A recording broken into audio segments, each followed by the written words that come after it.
from the Newschannel 5 network. This is Open Line.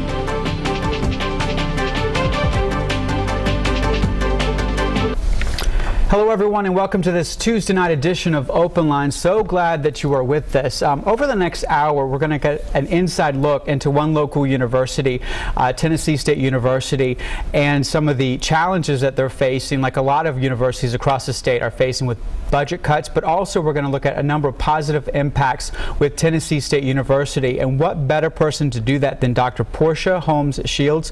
She is the new TSU president, been there since the beginning of the year. That's right. Thank you for joining us. Thank you so much. It is great to meet you. I'm happy to be here.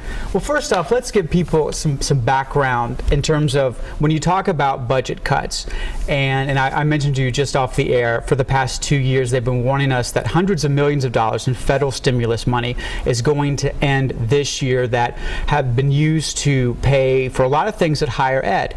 And so now, this year, as you start a new semester, what is the budget situation like with TSU moving forward now that you don't have these stimulus dollars? Well, we are relying a lot on the support of the state as well as our tuition. We are also hamstrung by the Complete College Tennessee Act, which says that it doesn't matter how many students you get in, but it's how many students you graduate in order to earn the dollars from, some of the dollars from the state. They also took away remedial classes, and so all of that comes together in a confluence to make it difficult for us to manage an unfunded mandate for our institution.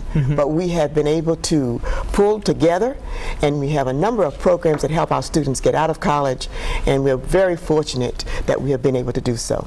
You mentioned the Complete College Act. Are you in favor of that, or is that kind of, you mentioned hamstrung? Has it been a hindrance? Well, the hindrance is not because of the act. Of course, that's the role of a university to get students out. It used to be focused on how many students you get in. But now we have to graduate students in order to get the money, some of the monies that are necessary for us to operate our programs. So for our graduation rate was not where it needed to be.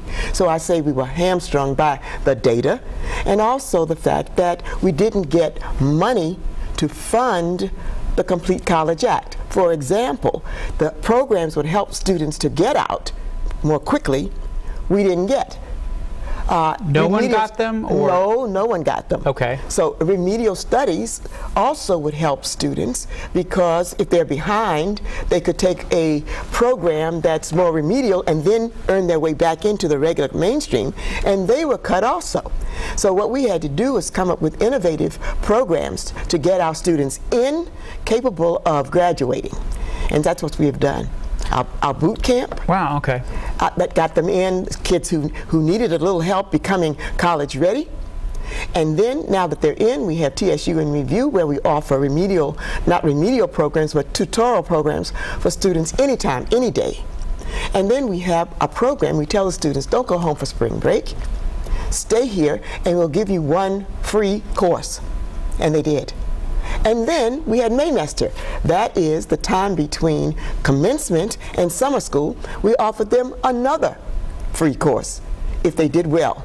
That sounds like a great idea. Oh yeah, and then of course with the summer school programs that they took, they were able to get almost 15 credit hours along with what they were already taking. Well, yeah, I mean, if you're struggling to pay for college, or I mean, you know, because it's so expensive these days, I mean, to get have the opportunity to take a free class, I mean, I would do it. Did a lot of your students take advantage of it? A lot of, too many did. Almost bankrupted us, but it was very positive. We had about 500 and some students who were able to take advantage. They were the core courses. Now that students have the core, we're looking to give them courses in the major. You also were in the news recently with eliminating some of the degree programs and merging other majors into different departments. So is this the first semester where all the changes, decisions have taken place, or did this actually happen last spring, or what's the situation? No, we made the decision and it was approved by the board. And so it's a 3-year process.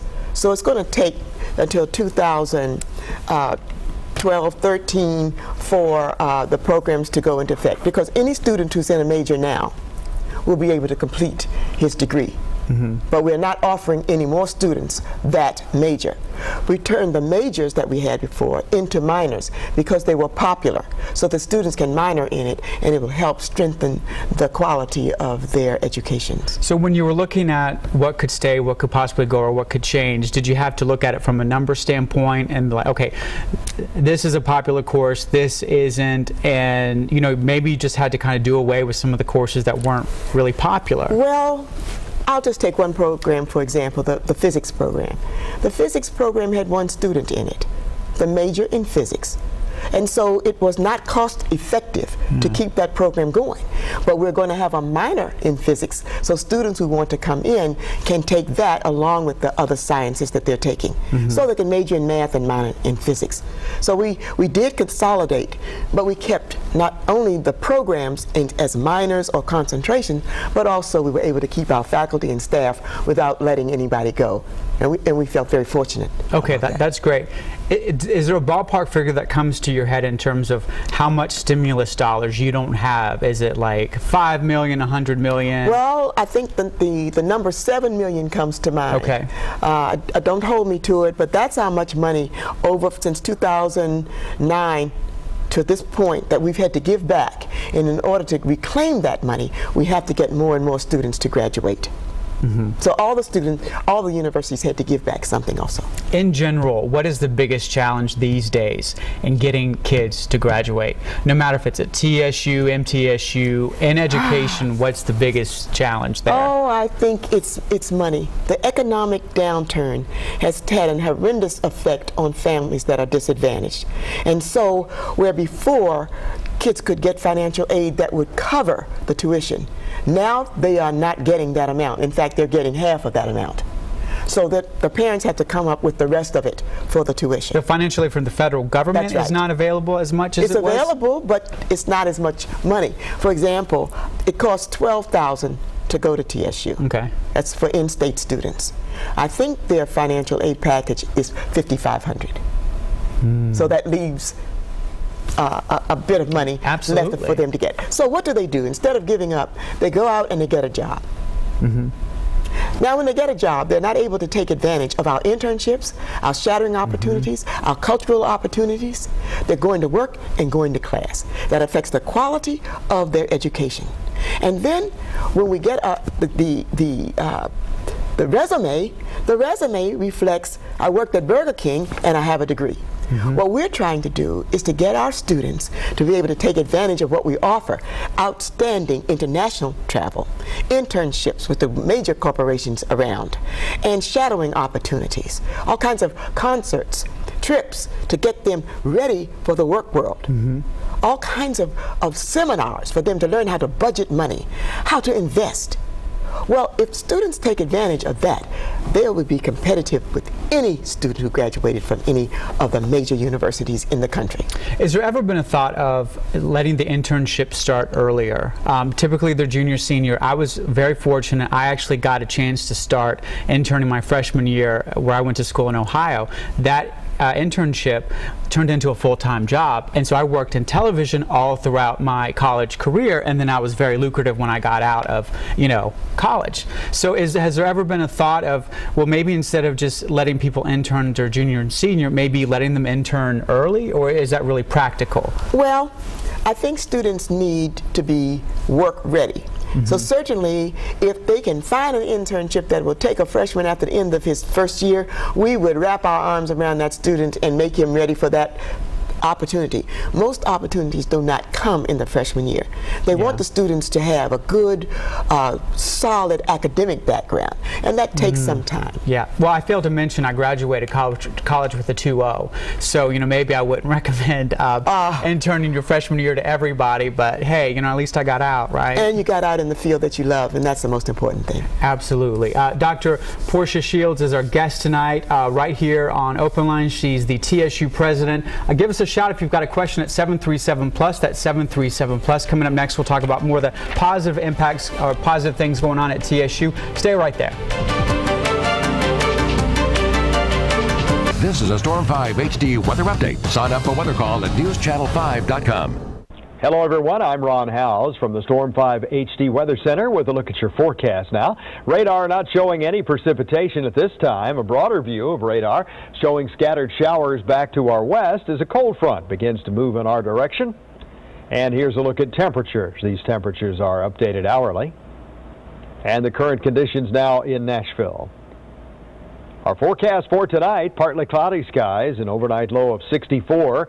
For tomorrow, partly cloudy and warm, 88 degrees the high, a 40% chance of rain and a few thunderstorms tomorrow night, 30% chance of showers and cooler on Thursday, a high of 72, 74 on Friday up to 80, a beautiful day on Saturday, into the mid-80s again by Monday and Tuesday with a 20% chance of rain by Tuesday. This has been a weather update from the Storm 5 HD Weather Center. Welcome back, everybody, to this Tuesday night edition of Open Line. I'm joined here tonight by Dr. Portia Shields. She is the TSU president, been so since January of this year. Relatively new in your tenure, but it's going well. Yes. Very Excellent. happy with it. Excellent. Let's get back to the phone lines now at 737+. If you've got a question, let's go to line 1 and Vincent. Vincent, what's going on? All right, Dr. Shields, want to applaud the changes you're making, especially bringing in the high ability students in the summer camp you had. And I just wanted to know how is the SACS accreditation process coming along? Oh, that's an excellent question. Our project was due, our report was due on the 7th, and we turned it in on the 4th. So it's in. And now the decision has to be made from SACS, and we will get the decision by the 6th of December. And what does accreditation mean for TSU? Everything. And why is that? All of our programs are accredited, but overall, Southern Association accreditation is what every college has to have, every university in the Southeast area. So we have to have it. It's not negotiable. No. What is it like, you know, steering the ship, so to speak, in a time where there's basically no money? There's you know, no money at the state level. We know that. There's no money. There's about to really be no money in the federal level once they make these major cuts. The super committee we've heard so much about. So, you know, you're relatively new president. How much of a challenge is it for you to, I guess, do more with less these days? Well, what I talk to our students and our faculty who have been very cooperative with us. They understand that we don't have the money, and so they allowed us, or they didn't complain when we took the travel money from them so that we could pay people to tutor our students, pay faculty, and some of our outstanding students. Because I guess some of the alumni protested the cuts, and they even sent a letter to the Tennessee Board of Regents expressing why they didn't think the cuts were the right move. So, I mean... Well, as people who say who are very wise, it is what it is. So that we had no way that we could fight it. Yeah. So what we did was to dig in and try to make it happen. And we were very successful because we had cooperation from the faculty. Students wanted to do it. And the administrators just got together and decided we're going to do what we have to do. We're not going to be on our knees begging or telling people that we cannot get it done. We are a university and we are acting like it. Because at this time, you have the great privilege of having record enrollment, 4% increase. So there's more students than ever now going to TSU at a time when you probably have less money. Exactly. What we did was John Cade, who is our enrollment person, and I and some of our wonderful students went all over the country recruiting. We could have had many more, but out-of-state students have to pay $30,000 to come to TSU, and that's a very big nut. But we went out and we recruited. We took some of our wonderful student leaders, and they sold the school just by telling them how they are enjoying it, what kinds of things that they're doing. And so we were able to get in that record enrollment. Someone just told me today that this is the highest enrollment TSU has ever had in its 100-year history. Is that right? That's what I heard today. Well, no, that's definitely great news for you all. Oh, absolutely. And so moving forward, I mean, when you have this record enrollment, what are going to be some of the challenges moving forward, like in this next semester or the next semester after that? Well, first of all, we are challenged by getting our students to... We start off this year, there's nothing but there's a great classic the first week. There's even a greater classic the second week. there's football, there's all kinds of activities. But for our freshman students, here for the first time, they are challenged to stay focused on what it is that they're here for. So we're working with them. We're out in the yard, we're talking to students. Where do you need to be? Can I help you get there? Not trying to be principals or hall monitors, but to help them to get focused. Can you remember when you were away in college and no one to tell you what time to come home? I mean, it was just the kind of freedom that you really didn't know what to do with. Exactly. And sometimes you wake up late. By the time you wake up, it's midterm. And it's almost too late. So we have a wonderful new person who is working in our man center and a new person working in our woman center, and they are corralling the students, especially the underclass students, to tell them, let's come to a seminar on budgeting time, budgeting money, and how you can spend time and have fun at the same time. We mentioned challenges. Is there one challenge in particular that keeps you up at night, or is that constantly in the back of your mind that is a major concern? Is it the budget, or is it something totally different? No, you know, it's not the budget. It is what it is. But it's fundraising. We need a vice president for development, and we do not have that individual in place now. That means all of us have to do a double time trying to identify some people who would hear the TSU story and give to the cause. We need at least no less than $1 million, because students deserve this opportunity and not to have to worry about how the tuition is being paid. We've had so many stories of kids coming to us saying, I have a 3.0 average, but I need $3,000. And what we did was to come up with every penny we could to give them. But now our funds are depleted. We need to raise $1 million a year for the students who can complete college, who have good grade point averages, so they will not have to work. I met one last week who's working at the spaghetti factory and someplace else, 2 jobs, and trying to keep up with her classwork. She asked me what she could do. I said, quit the job.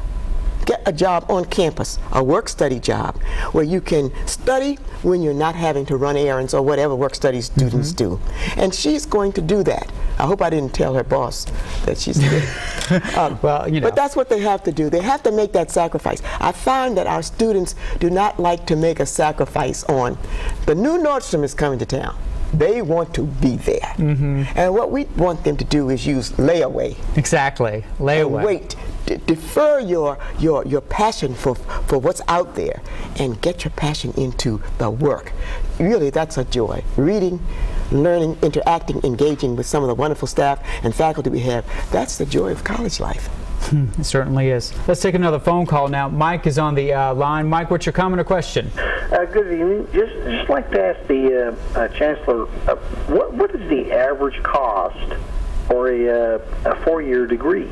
And so, you know, everybody has to take that into consideration, and basically on, you know, what is it you're going to graduate in? Is it going to be philosophy or whatever, you know, science? What is the average cost at Tennessee State for a 4-year degree? And I'll hang up and listen. Okay, if you are in state, it'll be about $50,000 for a 4-year degree. If you're out of state, 4 times 3 is $120,000. That's what it's going to be. And the problem is that many of our students come from homes where they are the first in their families to attend college. And so they just don't have that money. Parents save, they want to save, but in this hard economic time, it's very difficult for people to save for a college education for the students. So the students pretty much have to work themselves during each summer and save to try to make it happen, and work very hard in school to earn some kind of scholarship. How is TSU unique in that, you know, they're a historically black university? Yes. How do the needs of a historically black college or university differ from, you know, maybe a campus that's predominantly white or has some sort of a mix? Well, I just heard today on National Public Radio that Austin P students, only 40% of them graduate with debt. our students, I would say 95% of them will graduate with some kind of debt because they just don't have it. They just don't have, their parents are working hard, working class.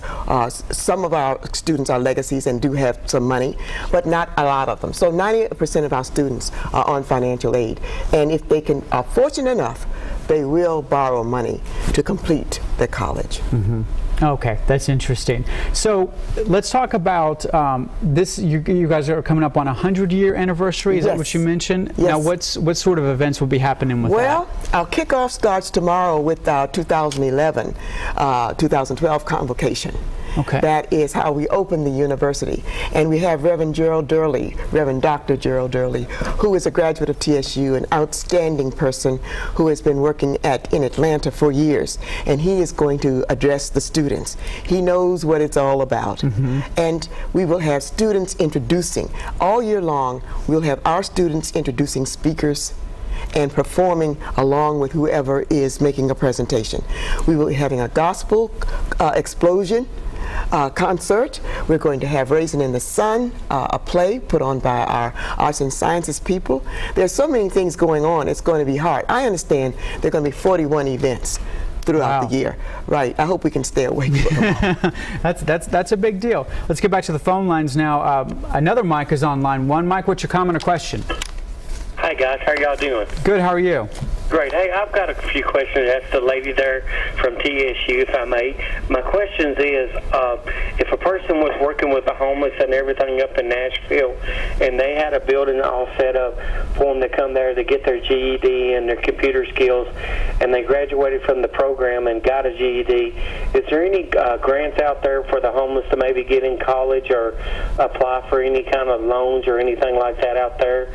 And I'll hang up and thank you guys for your time. Thank you. Okay, well, I think you can get into college with a GED. There are some stipulations, but you can get in. As far as loans are concerned, if it's a homeless person, I cannot see why he would not be eligible for financial aid.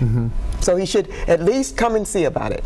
Exactly. So go to the financial aid office at TSU or really any campus. Right, and look us up on the web, see what we have to offer in financial aid. There's a lot of information. Okay. So as you mentioned, tomorrow's going to be kicking off the year-long Centennial Celebration, 41 events. What else is going on? Are any of these events going to be going on at LP Field, or what's the situation? Oh, yes. Oh, yes. Okay. We'll still be playing our games at LP Field. We hope to play a couple of games in the hole on campus, but we will be playing a homecoming and our classics, definitely. Okay. Listen, we're going to take more of your phone calls at 737+ for Dr. Portia Shields, the president of TSU. We'll be right back, so stay with us. Welcome back, everybody, to Open Line on this Tuesday night. Dr. Portia Shields, the TSU president, is joining us. We're also taking your phone calls tonight at 737+. Let's get back to the phone lines now. Let's get to line 2 and William. William, you're on the air. What do you have to say? Yes, I was hoping that we could bring the football back into the hole, and I had about 5 suggestions that could help us. Number one is get a new stadium. Well, hold on just a second. Let her write down these suggestions if she wants to. Did you say a new stadium? A stadium with at least 40,000 people. That hold at least 40,000, and have PSL, have the people come in and pay for their seats like the Titans do, and then the money that we make, put it back into the stadium, and rename the stadium after a lady that used to go to TSU, and rename the stadium Vernon Winfrey Stadium. And I'll hang up and listen. Huh? Well, let me just tell you, sir, we would love to come back to the hold. It's going to cost money to get a stadium. At least $20 million to get a stadium. What we're trying to do first, sir, is to make the whole presentable and a place where games can be played. If you come back to the whole and pay to watch the games, then we will go forward and do more. It's going to take more than just getting a stadium. I mean, we need money for that. Our alums have committed to some money, our students have committed to some money, and I think we can make it happen. But we're going to, you know that saying, you have to crawl before you walk? We're going to have the stadium as it was when Richard Dent played there. So it's not going to have box seats. It's not going to have everything, but it will be comfortable. It will be a place where people will come and be able to enjoy the games. So is there a need for improvement right now? Oh, absolutely. What's wrong with it? Well, it's just run down and beat up, and it needs a lot of tender, loving care. And in 2012, the stadium cannot be looking as it looks now. So we have to do something with it. And I think the best thing to do would be give these students who are at TSU now an opportunity to walk to a game from their dorm rooms like others have been able to do. No, absolutely. Let's get to line 3 and Kay. Kay, you're on the air. What do you have to say? Hello. I was wondering, she was saying that they needed to raise $1 million. Well, how much money do you get from the lottery? The Tennessee lottery. I'll hang up so you can answer. The students, if I'm not mistaken, students get money.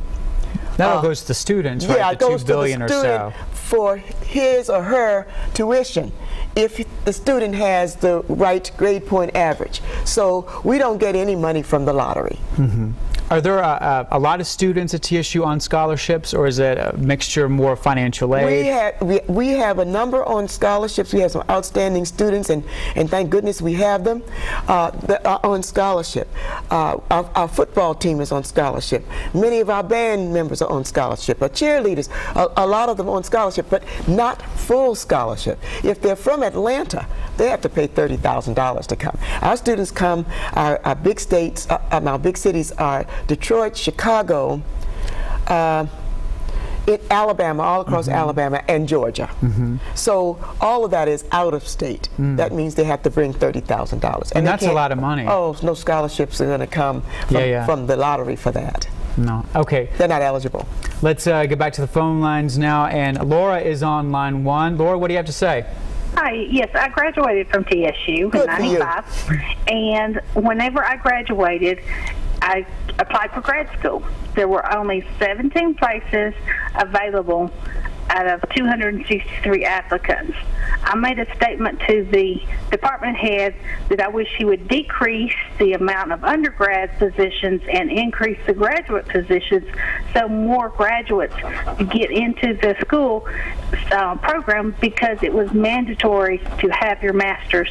But he just told me that I was silly and sort of brushed me off. What program was that? Speech pathology and audiology. Okay, well, here's what I have to say to that. I don't know who that was that told you that, but the graduate program and the undergraduate program are completely separate. The reducing the number of undergraduates would not make more room for the graduates. I think by accreditation standards with the Auditory Speech and Auditory Hearing Association, they have a certain number of students who can come in based upon how many faculty you have to teach them. I believe that's an accreditation standard, not a TSU standard. So in order to take more, we'd have to have more faculty able to teach. Laura, does that answer your question? Oh, yes. I just wish I could go back to school, but I guess I'll one day have to have more money, too. So thank you very much, and congratulations on being the new president. Thank you. Hey, thanks for calling in, Laura. We appreciate that. Let's get to line 2 and Linda. Linda, you're on the air. What's going on? Yeah, I just wanted to say that I am actually a returning student to TSU after 20 years, and non-traditional student, working mother, full-time job, and I have to just compliment Dr. Shields and all the staff and the students on the campus, because they have been nothing but welcoming and very complimentary and very supportive, and it really means a lot to me, because I waited 20 years to go back because I was afraid I was going to fail again, and it's nice to know that the faculty there actually do really care about their students. And when you say they care about their students, like, give us an example of how they've gone above and beyond to help someone like you get back to school. Well, I've had a couple of professors that know that I work 12 hours a day, full time, and have talked to me after class and given me pointers on how to study, because that's one thing that I got out of the habit of, obviously, because I've been out of school for 20 years, and they really seem to care about everybody that comes through those doors, everybody that wants a good quality education. They want to see everybody succeed. So it really seems like a family atmosphere. It does, and I mean, especially for me, because I am a minority, and that has never even come into play. I've just always felt accepted, and I really appreciate it. Oh, thank you. Well, you're welcome. Well, when you hear something like that, what do you think? I think that she also should take advantage of our anytime tutoring. I think we have a wonderful program called the Success Center right in the middle of campus, and if she has any difficulty counseling, advising, tutoring, whatever she needs, she can get it at TSU, and I'm so glad that she acknowledged that. Thank you so much. Yeah, no, that's great to hear. Let's get to line 4 and Arbor. Arbor, what's going on? How you doing? Doing well. How are you, sir? Pretty good. Good. Just want to compliment the president on all the work she's doing from the academic side, but I'd like to provide a opposing view regarding the going back to the hole. Go ahead. Okay, I've been going to TSU games for 40-something years. I'm currently a TSU season ticket holder down at the LP field. Been a season ticket holder since they started playing down there. And when we talk about going back and playing games like the way when Richard Dillon was down there, it's not the same. We're not playing the same schools we used to play, the Grambling, the Jackson States, the Southern, Florida A&M. We're not playing those schools. The kids today typically don't want to go in the game. So before we start going back to the hole, I would like to see us maximize the utilization of the LP field. We have never marketed going to the games at the LP field, advertised it. We spend more time advertising the games out of town, Atlanta, Memphis, than we do advertising the games in town. So we have a lot of people in the parking lots during the games. They don't go inside. So we need to be trying to maximize. We never had a situation like a fill up the stadium day or some kind of advertising like that to try to get a lot of people to go into the stadium for one game or fill up the lower bowl or something. We should be trying to utilize LP field more so than going back to the hole. Okay, interesting perspective. What do you think? He's so many things he said. I'd like to have a conversation with him offline sometime, but I will just say I'll try to remember as much as I can. The first thing is that the fans right now do not fill LP field, not on any side. So our students, I'm talking about our football players now, they come out on that field and they play their hearts out, and it's almost like silence. They cannot hear the roar of the crowd like Richard Dent. And that's the reason I brought him up, Too Tall and the others. These students need the opportunity to have a home field. LP field is a wonderful field, but it's not a home field. Now, we played Southern. Last week we played Jackson State. We will be playing Florida A&M, and we will be playing them in LP field because that's where we will get our biggest draw. But we want our students to be in their own stadium because that's what they want, regardless of who we're playing. Murray State, Jackson State. It doesn't matter to the football players. It shouldn't matter to the fans. Now, I've noticed, I've only been here a little while, but I have noticed that the fans like to spend time outside, out in the parking lot, tailgating and such. They're not supporting the team as much as we think that they should. And they will admit that. And they'll say things like, well, if you all would win more, we'd come to more games. But I will tell you, if you're a football fan, you love your students, you watch them. I'm a Redskin fan, and I will tell you I've had many a sad evening. But when you support them, you support the students because they are yours. And they will win more if they know you're behind them. They're going to do their very, very best. So, is there anything else? How do we advertise to LP Field? How do we? LP Field is there. We advertise, it's on the web. Everybody knows the whole schedule is out. We send it all, we tweet it, we Facebook it, we do everything that we can to get it out. We app it. They're not coming they don't want to come. They want to come outside and have a good time with their friends. Okay, we can't change that. But the students who want to come, the students who go to TSU now, and some of the alums who love it, will come and support the students. That's what they need, that's what they want, and that's what they deserve. If it doesn't work out, we're only making the place better. So we won't go ahead with it. If we come and it's not good, the students don't come, we know that some of the alums are not going to come. So if it's a bad deal, we don't have to go forward. But these students in 2012 have to have what they ask for, and that is to return to the whole. I'm here for the students. I love the alums, but I'm here for the students.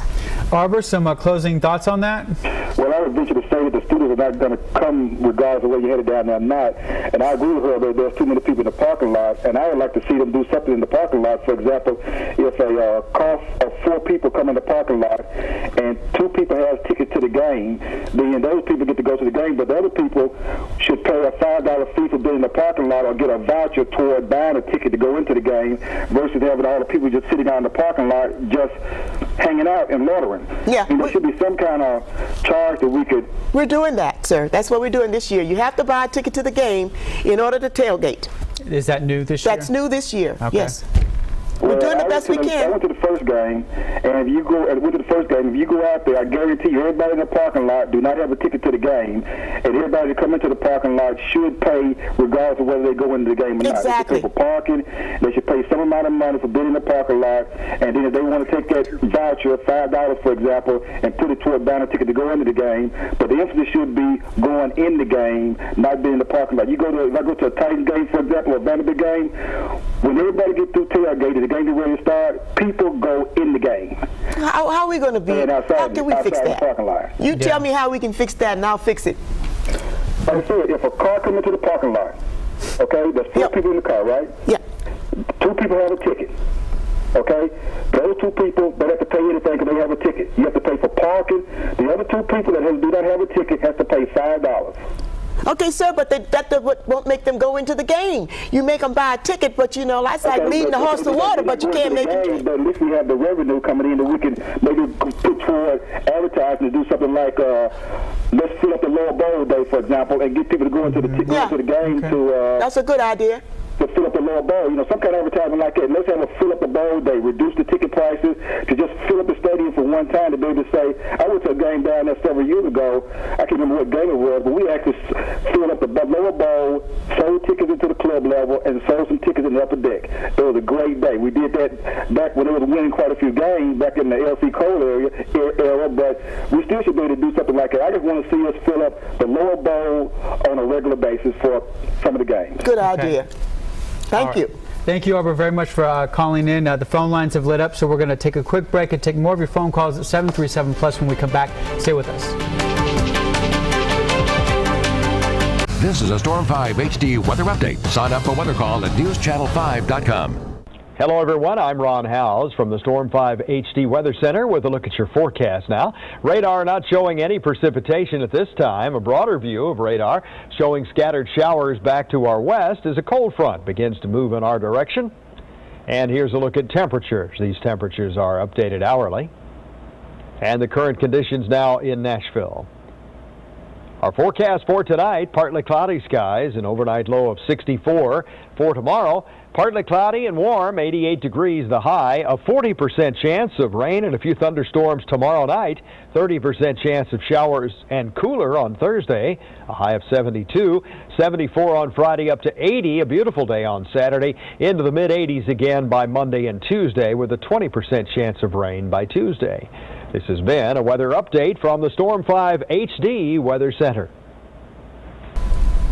TSU President Dr. Portia Shields is our guest tonight right here on Open Line. We're also taking your phone calls at 737+. Joseph has been patiently waiting on line 1. Joseph, what do you have to say? Hey, I wanted to ask, are y'all planning to add a new graduate program as far as like a PhD in business administration? Because I noticed in the area the only PhD program, the only person that has it is the Vanderbilt, and MTSU, I think they have a PhD in economics, but they don't have one in business administration. Oh, that's a good question, but you're asking the wrong person. I think I'll have to find that out from our dean of the College of Business, Dean Curry. I'll tell you what, Joseph, I'll put you on hold and give your number to our producer, Andrew, and then Andrew can give them the number, some of the behind the scenes, and we'll get your question asked for you, okay? I'll put you on hold. Okay, yeah, we'll do that. Let's get to line 2. And Mike, what's your comment or question? Mike, you're on the air? Okay, let's get to line 3. And William, you're on the air. What's going on? Oh, hi. Hi, what's up? Comment for the president. I'm a 66 graduate at TSU, and I'm going back to playing in the hole. When we played all the traditional black colleges, the hole was packed at every game. But since we joined the OVC, we can hardly get 3,000 or 4,000 people at LP Field. So I say change conferences. We can get more people in. People will come on both sides. I mean, from both schools will be there.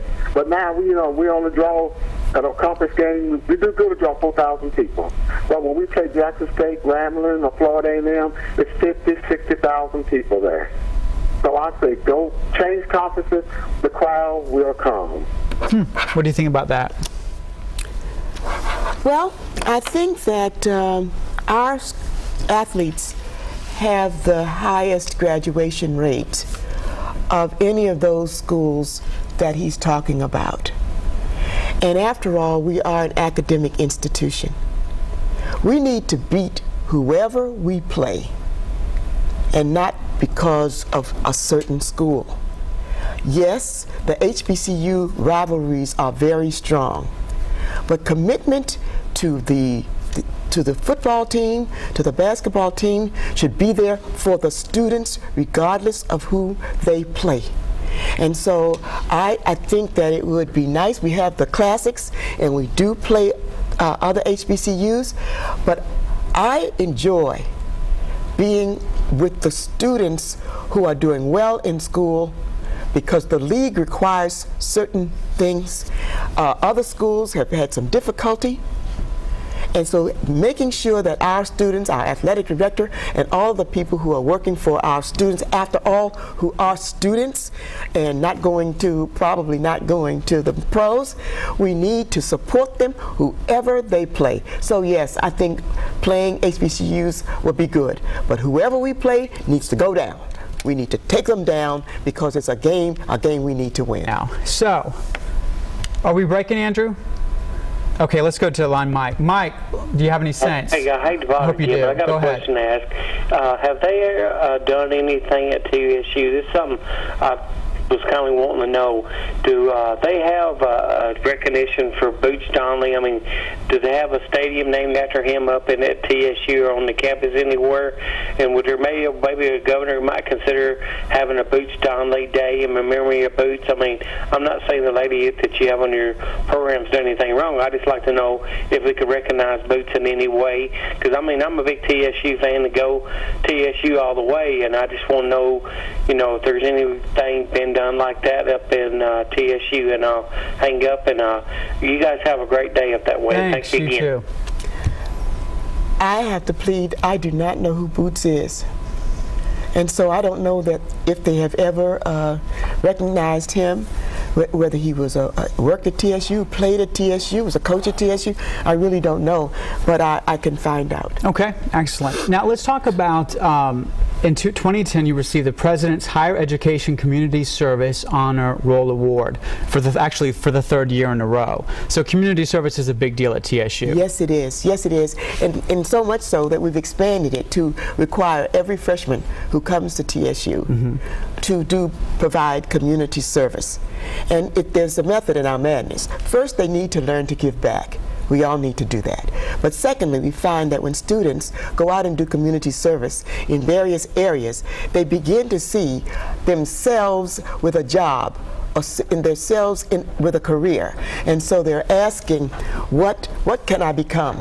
And if they do that, they come back and we talk about those things, then they declare a major and they're more likely to graduate in 4 years. So community service, though, I mean, it's important to instill that in every college student, that to give back to their community, and so especially that's a big deal at TSU. Yes, our pre-alumni association starts in the freshman year. That means get ready to start giving back. Have some good reasons to give back. I think they're going to have a plant a tree day in November. They're going to have a service day. It all to get them in the mindset that we are here not just for ourselves, but to provide service to mankind.